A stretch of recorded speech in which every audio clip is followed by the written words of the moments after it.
It's Friday Night Live with Vince, pregame, postgame show. Your destination for top high school football previews and wrap-ups with Vince and his team. Buckle up and hang on for Friday Night Live.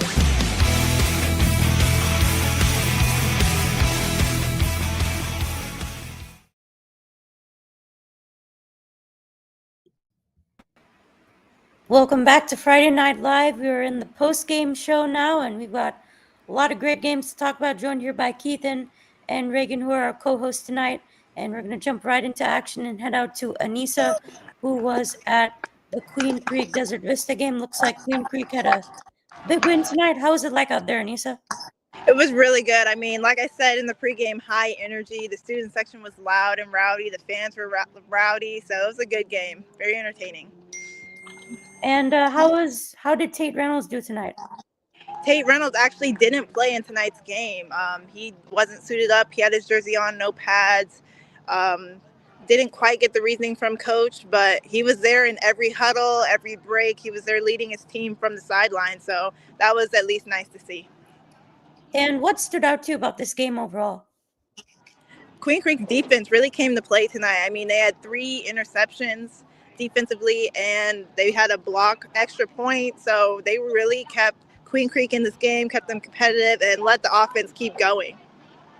And who are some key players that really performed well tonight? Well, the player of the game was David Rosen. He went crazy tonight, the running back. He was on pretty much every carry and had 2 touchdowns tonight. He did amazing. Awesome. And any final thoughts on the game? It was just a great game for the Queen Creek Bulldogs. Great showing for them for their final home game. Really good. Awesome. Well, thank you so much, Anissa, for the great reporting. Of course. Thank you.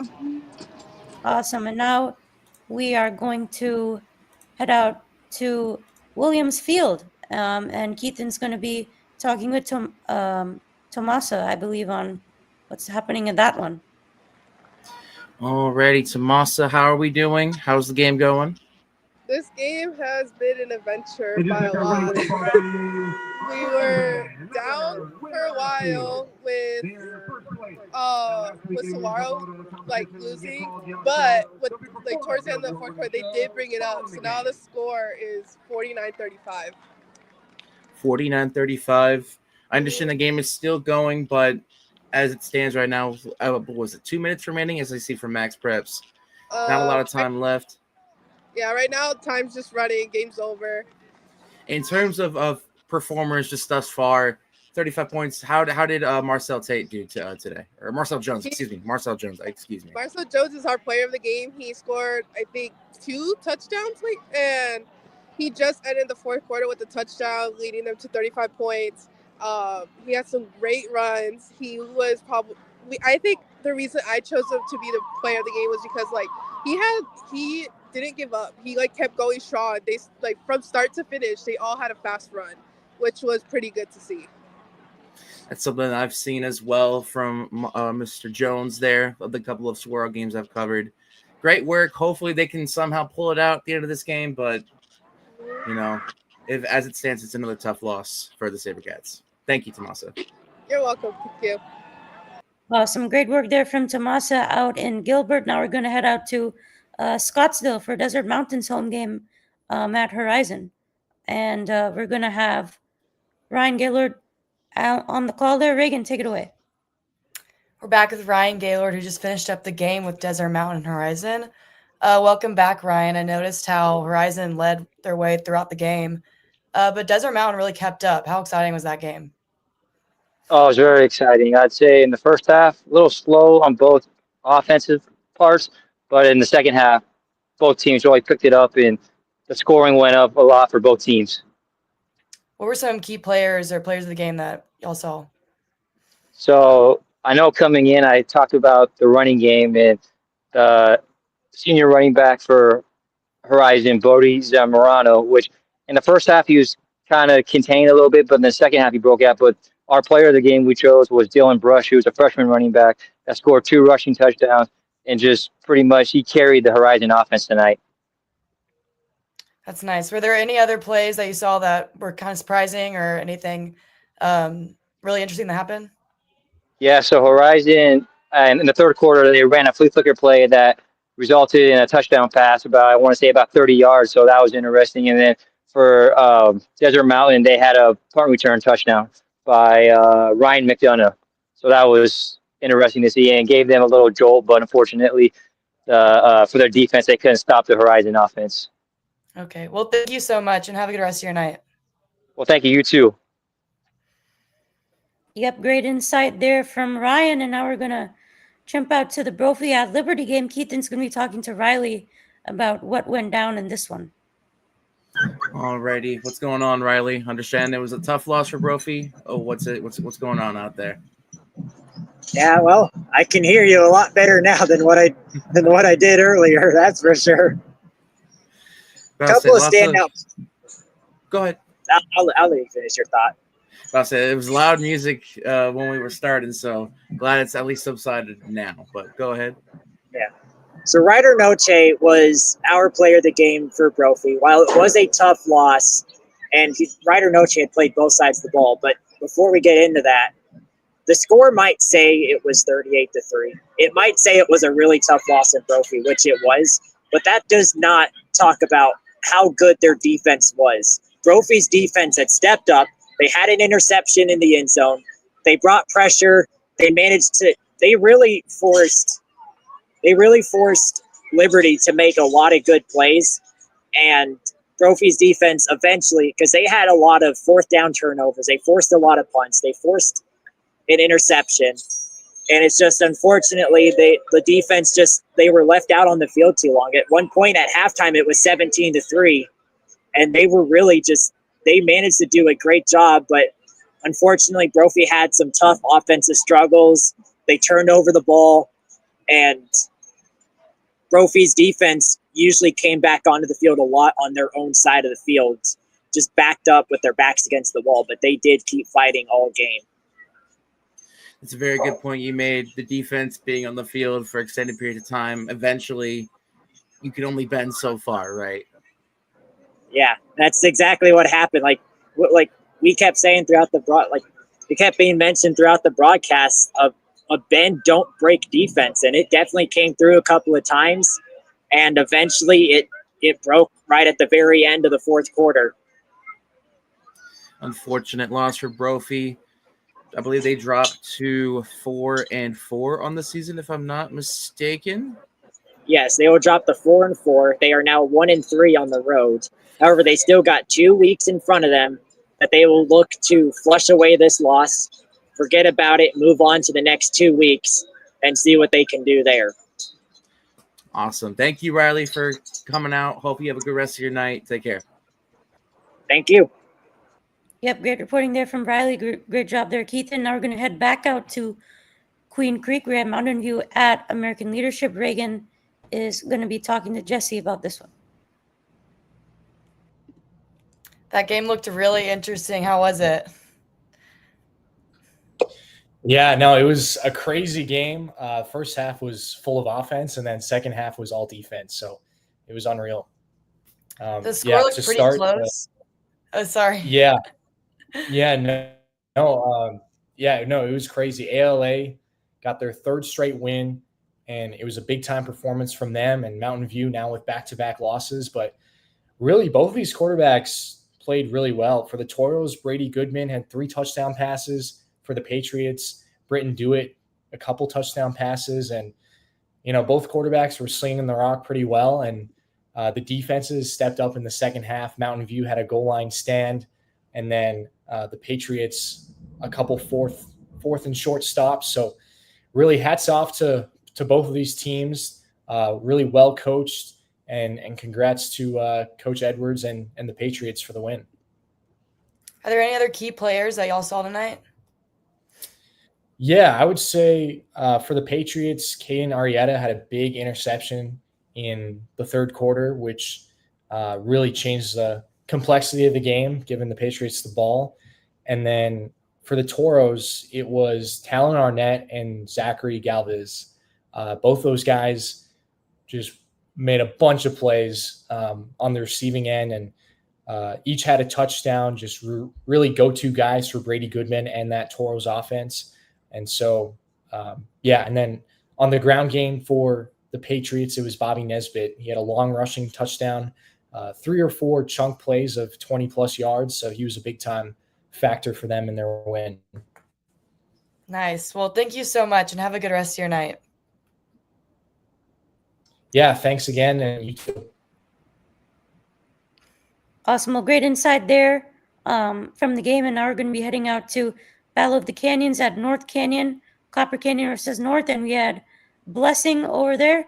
And we're going to have Keithan talking about this one. What's going on, Blessing? Hey, how are you doing?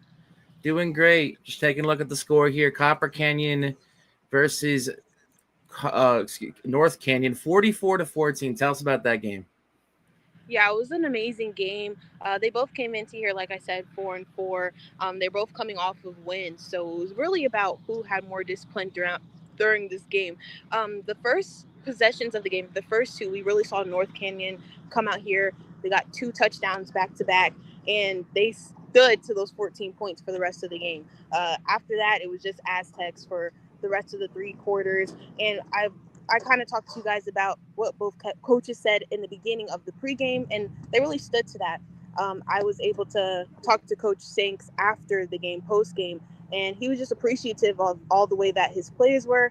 And the player of the game was Mark Enriquez, and he just had an amazing game. He had 4 touchdowns, and he's just a great team player. And he said that for his senior year, he just wanted to show that Copper Canyon is the best football team out here. Excellent. You talked about him in the pregame, I believe, those players to look out for. Were there any players on defense specifically that you saw that you noticed while you were out there that really stepped up in those second, third, and fourth quarters? Yeah, so defensively, we had Cortez. I mentioned him in the beginning, and he really showed out at the last quarter of the game. And then also Curry, he's actually ranked 13 nationally, and we're ranked 2nd in Arizona. And he had so many defensive plays where the lights just shut off here. My apologies. But yeah, defensively, they just played a really good game where the Rattlers were not able to rack on any points. Like I said, they were held for that first quarter, just only 14 points. Excellent work as always. Get home safe. The lights, we got light again. There we go. But get home safe. Have a good one. Thanks for your work tonight. Thank you. Thanks so much. We got light.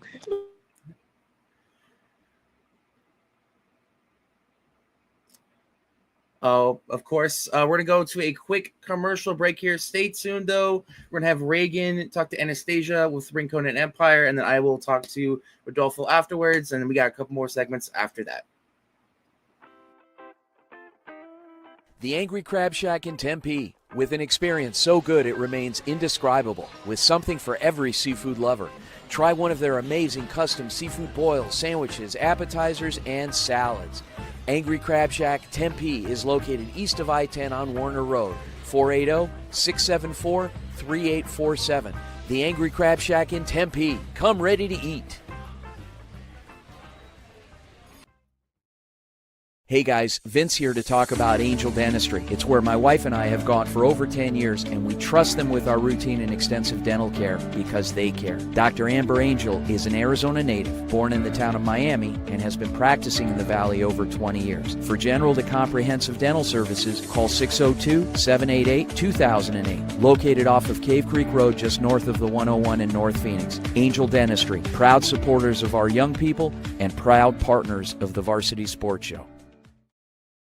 Hey fans, Vince with the Varsity Sports Show. You've had the rest. Now treat yourself to the best Japanese grill in Arizona. It's the Boss. Boss Bachi Japanese Grill in Mesa. Grilled shrimp, steak, and all the best veggies with or without a twist of spice. Sure to please everyone. Dine in or take out. Located at University and Country Club in Mesa. Open daily. 602-859-3759. The Boss. Boss Bachi. Hablamos Español.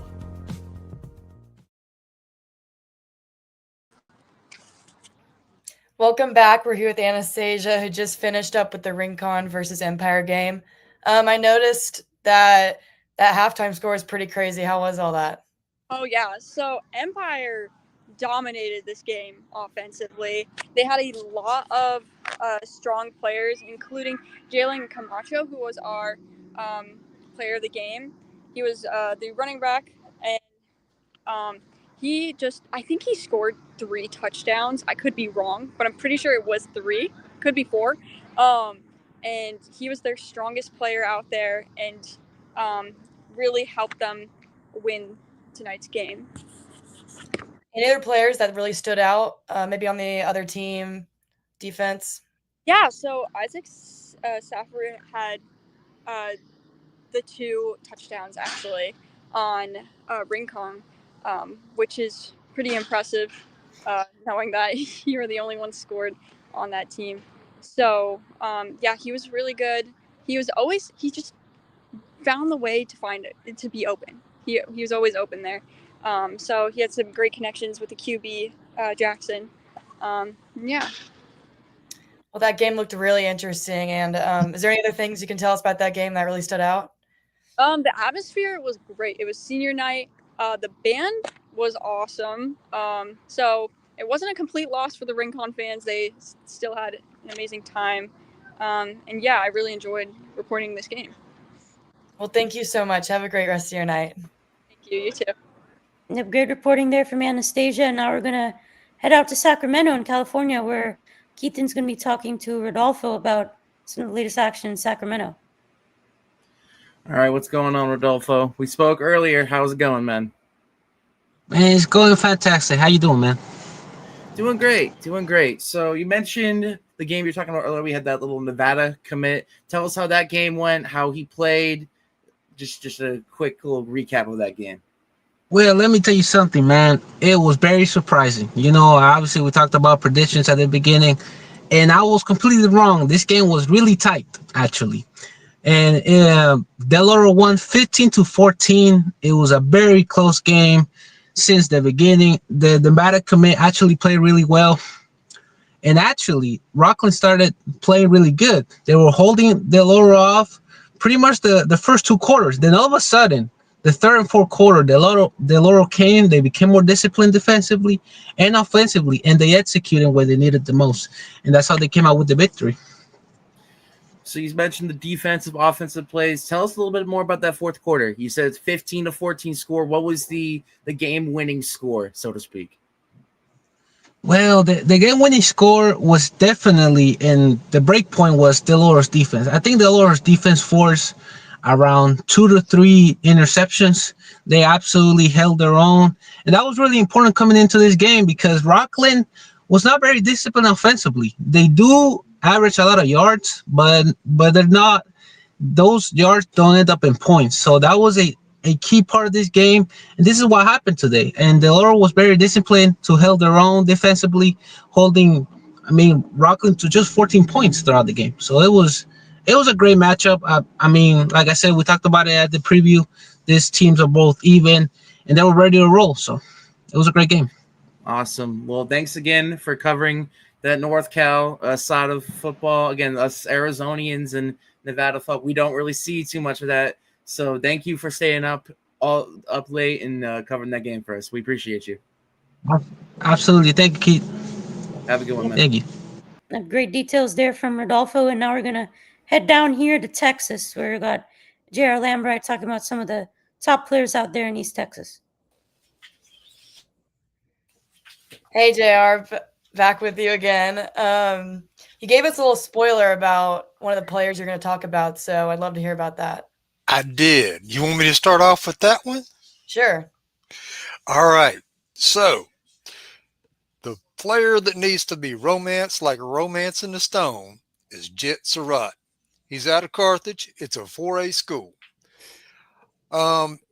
Jet, let's see here. He is uncommitted as of yet, but he's quartering the team, and he has made 122 touchdowns. Let me untie my tongue.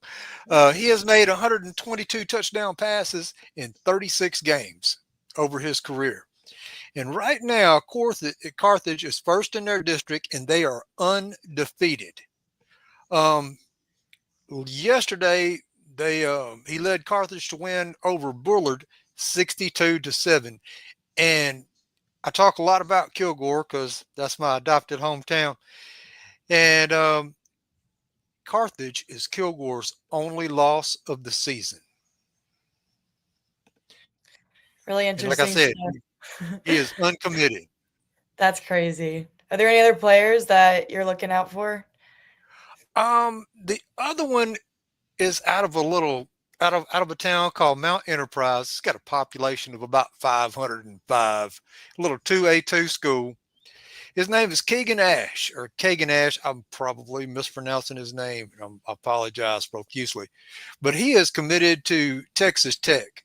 Now, over at Mount Enterprise, he plays running back and outside linebacker. And as a running back, he has had 100 carries. And in those 100, that 5 score worth of carries, he's moved the ball 1,690 yards. And Mount Enterprise is currently undefeated, and they are second in the district. Well, thank you so much. It's really interesting hearing about all these players. I'll say he's going to Texas Tech. Yeah. Yes. It's really interesting hearing about all these players. Thank you so much on keeping us up to date about all that. All right. Thank you, Reagan. Y'all have a pleasant evening. You too. Yep, Jared Lambright with his Texas Tales. Great to hear that stuff. And now we're going to head out to Las Vegas for the first time tonight. And we got Marla out there at the Bishop Gorman's Shadow Ridge game. Keithan, take it away. Of course, thank you, Marla. I understand you were at the Bishop Gorman game, one of the top programs in the nation. Tell us a little bit about how they played against Shadow Ridge here tonight.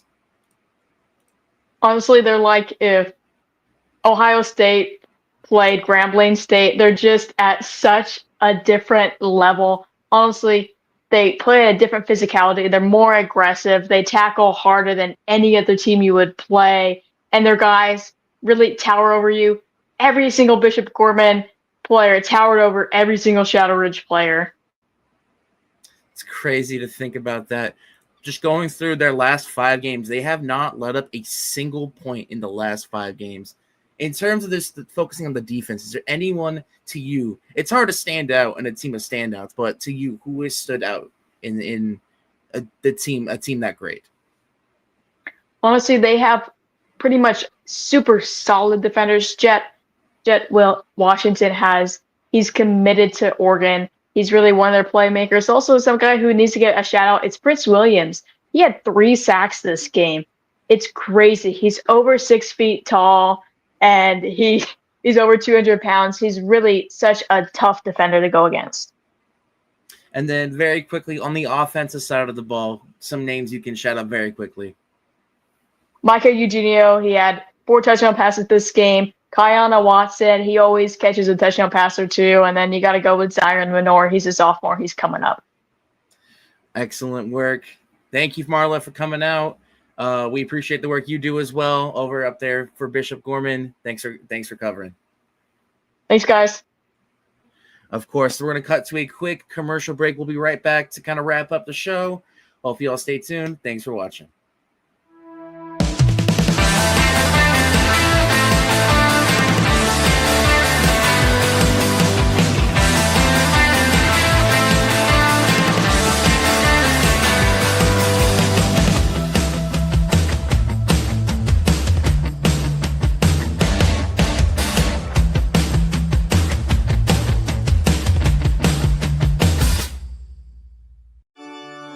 Hello, Varsity Sports Show family. I'm Tommaso Perez from ASU.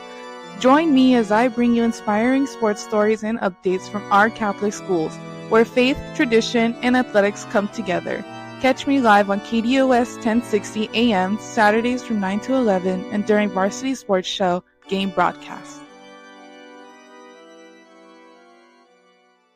Thank you for listening to the Varsity Sports Show. Our mission is to empower education and enable dreams, creating a platform to promote young people in extracurricular activities and community outreach. If you are interested in partnering up with the Varsity Sports Show, find us on Twitter, Facebook, Instagram, or call or text us at 480-779-9437. The Varsity Sports Show, Arizona's home for youth, high school, college, and you.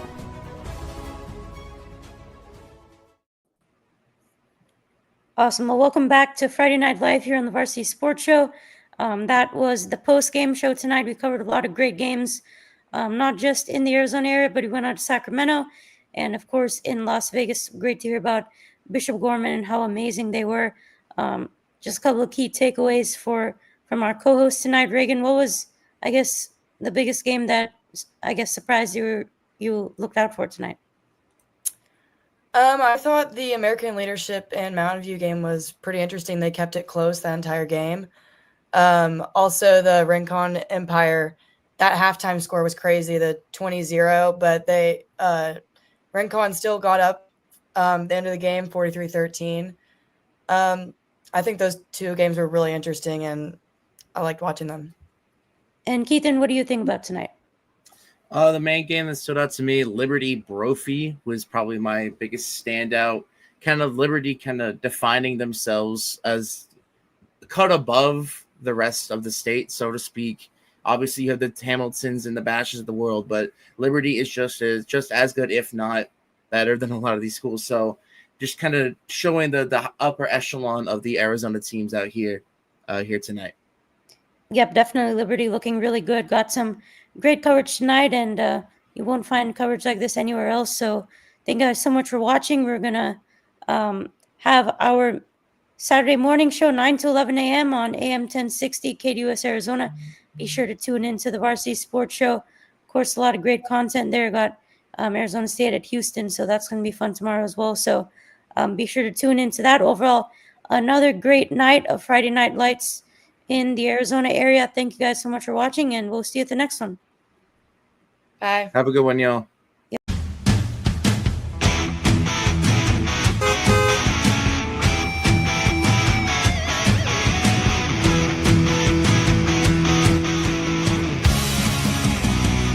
It's Friday Night Live with Vince, pregame, postgame show. Your destination for top high school football previews and wrap-ups with Vince and his team. Buckle up and hang on for Friday Night Live.